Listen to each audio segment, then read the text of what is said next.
వివాహమయ్యి 2 నెలలు కాకుండానే మంచి శుభవార్త చెప్పారు నాగ చైతన్య, శోభిత. మనందరికీ తెలిసిన విషయం ఏమిటంటే, శోభిత ఒక మోడలింగ్ గా, హీరోయిన్ గా ఉంటూనే అక్కినేని నాగ చైతన్యకి రెండవ భార్య అక్కినేని కుటుంబంలోకి అడుగుపెట్టింది. తను ఎన్నో ఇబ్బందులు పడి నాగ చైతన్యాన్ని పెళ్లి చేసుకున్నప్పటికీ కూడా శోభిత లైఫ్ స్టైల్ ని తెలుసుకోవడానికి అభిమానులు ఎంతో ఇంట్రెస్ట్ చూపిస్తూ ఉన్నారు. పెళ్లి తరువాత తను మొదటిసారి వకేషన్ కి ఎంజాయ్ చేస్తూ చైతన్యతో బిజీగా ఉండాల్సిన శోభిత అందరికీ ఒక పెద్ద ట్విస్ట్ ఇచ్చింది.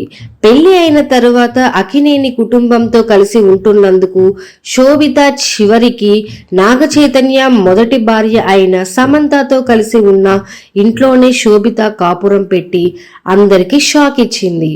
అయితే ఇవన్నీ కామనే అని, పెళ్లి అయిన తరువాత ఏ జంట అయినా కూడా సపరేట్ కాపురం పెట్టాలని అనుకోవడంలో తప్పేమీ లేదు అంటూ నాగ చైతన్య ఫ్యాన్స్ అభిప్రాయపడుతున్నారు. ఇంకా సంవత్సరం పూర్తి కాకముందే మరో శుభవార్తతో మన ముందుకి వచ్చారు నాగ చైతన్య, శోభిత.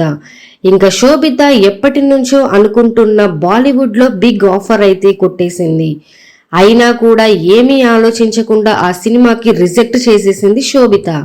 అక్కినేని కుటుంబంలోకి వెళ్ళినందుకు నాకు చాలా సంతోషంగా ఉందని, అంతకు మించి వేరే పెద్ద కోరిక నాకు ఏమీ లేదని చెప్పుకొచ్చింది. ఈ కుటుంబం కోసం నేను ఏమైనా చేస్తాను అని చెప్పింది శోభిత.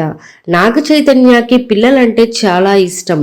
అందుకని ముందుగా మీ అందరికీ ఆ శుభవార్తని చెప్పడానికి నేను సిద్ధంగా ఉన్నాను అని చెప్పింది. ఈ మాటలు విన్న చైతన్య అభిమానులు అయితే మేడ్ ఫర్ ఈచ్ అదర్ అంటూ కామెంట్స్ పెడుతున్నారు.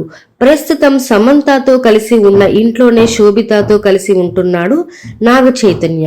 ఇప్పుడు ఈ వార్త నెట్టింట వైరల్ అవుతుంది. ఇలాంటివి మరెన్నో తెలుసుకోవాలంటే మా ఛానల్ ని లైక్ చేయండి, సబ్స్క్రైబ్ చేసుకోండి.